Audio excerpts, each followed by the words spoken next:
सोचिए जरा, एक बहुत बड़ा साम्राज्य बिखर चुका है। चारों तरफ अफरा तफरी का माहौल है और इसी राख से अब नए नए देश पनप रहे हैं। तो चलिए आज इसी कहानी में उतरते हैं और देखते हैं कि इस नई दुनिया में पहला बड़ा टकराव कैसे हुआ। ये जंग थी अनाज और धातु के बीच, जिंदा रहने की जरूरत और दुनिया जीतने की चाहत के बीच। देखिए, सदियों तक साहिल साम्राज्य ने सबको एक सूत्र में बांधे रखा, पर अब वो सिर्फ इतिहास के पन्नों में था। उसकी जगह ले ली थी कई छोटे छोटे राष्ट्रों ने, और हर किसी के अपने इरादे थे, अपनी महत्वाकांक्षाएं थीं। और बस यहीं से एक नए संघर्ष की शुरुआत होती है। ये कोई उसूलों की लड़ाई नहीं थी, ये तो पेट की लड़ाई थी, वजूद की लड़ाई थी। और जैसे ही वो साम्राज्य गिरा, उसके साथ ही वो पुराने आदर्श, वो ज्ञान, सब कुछ जैसे दफन हो गया। अब जो नए राजा महाराजा उभरे, वो सिर्फ एक ही जबान समझते थे, दौलत और ताकत। अब दुनिया उसूलों पर नहीं बल्कि मतलब पर चल रही थी, जहां हर कोई बस अपना फायदा देख रहा था। तो इस बटी हुई दुनिया में दो बड़े खिलाड़ी उभर कर सामने आए, जो एक दूसरे से टकराने के लिए तैयार बैठे थे। एक तरफ था उत्तरी गणराज्य, जिसके पास दुनिया का सारा अनाज था। इसका नेता था शांतनु, जिसके हर फैसले के पीछे एक डर छिपा था। तो वहीं दूसरी तरफ था पश्चिमी साम्राज्य, खनिजों और धातुओं से लबालब, जिसका शासक था लालची धनंजय। अब उत्तर के शासक शांतनु की बात करें तो वो शांति चाहता था, इसमें कोई शक नहीं, पर उसके दिल में गहरा डर भी था। वो जानता था कि उसकी सारी ताकत, उसका पूरा वजूद सिर्फ और सिर्फ अनाज पर टिका है। और इसी डर ने उससे एक ऐसी गलती करवा दी जिसका अंजाम बहुत बुरा होने वाला था। उसने दुनिया से व्यापार ही बंद कर दिया और सारा का सारा अनाज अपने गोदामों में भरना शुरू कर दिया। उसे लगा वो खुद को बचा रहा है, पर असल में अनजाने में ही सही, उसने पूरी दुनिया को भुखमरी की कगार पर ला खड़ा किया था। और अब आते हैं पश्चिम के धनंजय पर। उसके पास खनिजों के पहाड़ थे, हथियारों का जखीरा था, पर वो एक कड़वी हकीकत जानता था कि भूखी फौज जंग नहीं लड़ सकती और भूखे मजदूर जमीन से धातु नहीं निकाल सकते। उसके लिए उत्तर का अनाज सिर्फ पेट भरने की चीज नहीं थी, नहीं, वो चाबी थी जिससे वो अपनी असली ताकत का ताला खोल सकता था और पूरी दुनिया पर राज कर सकता था।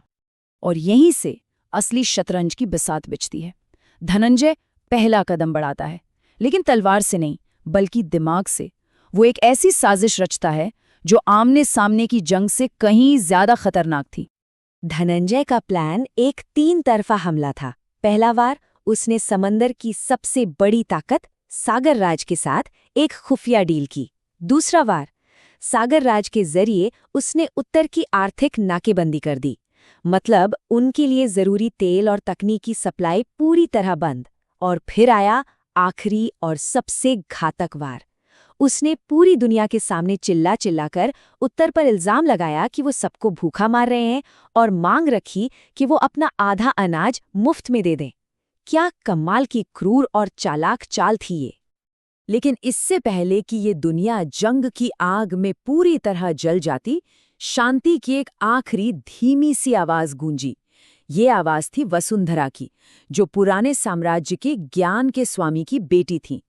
वो उस भूली बिसरी समझदारी को वापस लाने की कोशिश कर रही थी जिसे लालच और डर ने कहीं दबा दिया था। वसुंधरा ने दोनों को वो सच याद दिलाया जिसे वो भूल बैठे थे। उनकी चेतावनी बिल्कुल साफ थी कि ये जो लालच और अनाज की लड़ाई है ना, इसमें कोई नहीं जीतेगा। ये तो एक ऐसी आग है जो जब भड़केगी तो दोनों को जलाकर राख कर देगी। पर धनंजय पर इन बातों का कोई असर नहीं हुआ। उसके लिए ज्ञान और उसूल ये सब गुजरे जमाने की बातें थीं। उसने वसुंधरा की सलाह का मजाक उड़ाते हुए कहा, ज्ञान वो तो पुरानी बात हो गई। अब इस नए दौर में ताकत ही सच है, और वो ताकत मेरे खनिजों से आती है। बस इस एक जवाब से उसने पुराने युग के दरवाजे हमेशा के लिए बंद कर दिए। तो जब शांतनु ने झुकने से साफ मना कर दिया, धनंजय ने अपनी अगली चाल चली। लेकिन ये कोई आमने सामने की लड़ाई नहीं थी, नहीं, उसने एक ऐसा हथियार चुना जो तलवार से भी ज्यादा जहरीला था। एक ऐसा युद्ध जो पर्दे के पीछे से लड़ा जाता है। इस रणनीति को कहते हैं छद्म युद्ध या प्रॉक्सी वॉर।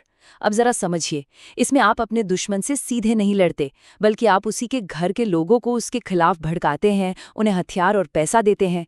नतीजा, आप तो दूर बैठे साफ सुथरे रहते हैं, जबकि आपके दुश्मन के घर में ही आग लगी होती है। ये एक न दिखने वाला लेकिन बेहद तबाहकुन तरीका है। और धनंजय ने ठीक यही किया। उसने उत्तर के अंदर जो लोग नाराज थे, उस असंतोष की चिंगारी को हवा दी, उन गुटों को पैसा दिया, हथियार दिए और फिर बस आराम से बैठकर तमाशा देखने लगा। जल्द ही उत्तर में उसके अपने ही लोग अनाज के गोदाम जला रहे थे, सिंचाई की नहरें तोड़ रहे थे। सोचिए, धनंजय ने एक भी सिपाही भेजे बिना उत्तर को अंदर से खोखला करना शुरू कर दिया था। धनंजय के इस छद्म युद्ध का नतीजा बहुत ही भयानक निकला। इसने शांति को मानने वाले शांतनु को एक ऐसे अंधेरे मोड़ पर लाकर खड़ा कर दिया जहां से लौटने का कोई रास्ता ही नहीं था। अब उसके उसूलों की आखिरी और सबसे बड़ी परीक्षा होने वाली थी। अब शांतनु को एक कड़वी हकीकत का सामना करना पड़ा। उसकी शांति की बातें, उसके ऊंचे सिद्धांत ना तो उसके लोगों का पेट भर पा रहे थे और ना ही उन्हें इन अंदरूनी हमलों से बचा पा रहे थे। उसे ये एहसास हुआ कि जब दुश्मन आपके घर के अंदर ही आग लगा रहा हो तो शांति का पाठ पढ़ाना बेबसी नहीं बल्कि कायरता बन जाती है। और इसीलिए एक बहुत भारी और टूटे हुए दिल के साथ शांतनु ने जवाबी हमले का हुक्म दे दिया। और इसी के साथ पहला राष्ट्रीय युद्ध शुरू हो गया। ये वो लम्हा था जब ऊंचे आदर्श और ज्ञान क्रूरता और लालच के सामने हार मान चुके थे और दुनिया एक नए खूनी दौर में दाखिल हो चुकी थी। ये कहानी हमें एक बहुत गहरे सवाल के साथ छोड़ जाती है। जब संसाधन कम हो और जिंदा रहना ही सबसे बड़ी चुनौती हो, तो क्या ज्ञान और इंसानियत सच में लालच को हरा सकते हैं, या फिर मुश्किल वक्त में हम सबके अंदर का धनंजय जाग जाता है? इसका जवाब शायद इतिहास में नहीं बल्कि हम सबके अपने अंदर ही कहीं छिपा है।